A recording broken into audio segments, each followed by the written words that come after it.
क्या आप सोच सकते हैं कि किसी जगह पर सिर्फ एक शख्स के लिए वोट डालने का पूरा इंतजाम किया जाए और उसके वोट डालते ही वोटिंग 100% हो जाए? जी हां, लोकसभा चुनावों के लिए पहले चरण की वोटिंग में चीन की सीमा से लगे एक गांव में कुछ ऐसा ही हुआ है। अरुणाचल प्रदेश के अंजौ जिले में स्थित एक बूथ पर वोटिंग का अनोखा रिकॉर्ड बना। इस सीट पर 100% मतदान हुआ है। अब आपको जानकर थोड़ी हैरानी होगी, लेकिन यह 100% सच भी है। इस बूथ के लिए मतदान अधिकारी पैदल चलकर 40 किलोमीटर पहुंचे थे। दरअसल चीन की सीमा से लगे अंजौ जिले के मालोगाम में एक महिला रहती है। इसके लिए निर्वाचन अधिकारियों ने महिला के घर के पास एक बूथ बनाया, सिर्फ उस महिला के लिए। अधिकारियों को बूथ तक जाने के लिए पैदल ही सफर तय करना पड़ा। 19 अप्रैल को लोकसभा के पहले चरण का मतदान था।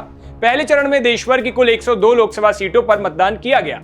अरुणाचल प्रदेश में भी पहले चरण में ही मतदान किया गया। यहां अंजौ जिले के मालोगाम में 44 साल की एक महिला सोकीला तयांग रहती हैं। इनके लिए चुनाव अधिकारियों ने अलग से एक पोलिंग बूथ बनाया। खास बात यह है कि इस पोलिंग बूथ पर केवल वही मतदाता के रूप में रजिस्टर्ड हैं, यानी उस पूरे बूथ के लिए सिर्फ एक ही वोटर है और उसी एक वोटर के लिए वो बूथ बनाया गया।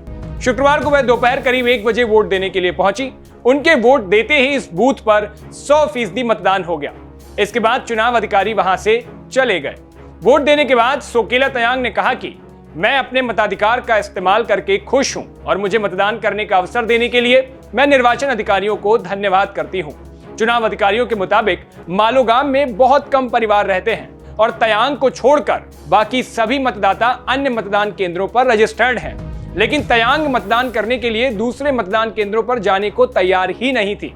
मुख्य निर्वाचन अधिकारी पवन कुमार सैन ने कहा कि संख्या हमेशा मायने नहीं रखती, बल्कि यह सुनिश्चित किया जाना चाहिए कि हर नागरिक की आवाज सुनी जाए। यह गांव चीन की सीमा से लगे अंजौ जिले के हयुलियांग विधानसभा क्षेत्र और अरुणाचल प्रदेश पूर्व लोकसभा सीट के अंतर्गत आता है। अब इस पूरी खबर पर आपकी क्या राय है, हमें कमेंट बॉक्स में जरूर बताएं। देश और दुनिया की ऐसी तमाम खबरों के लिए देखते रहिए भारत एक्सप्रेस।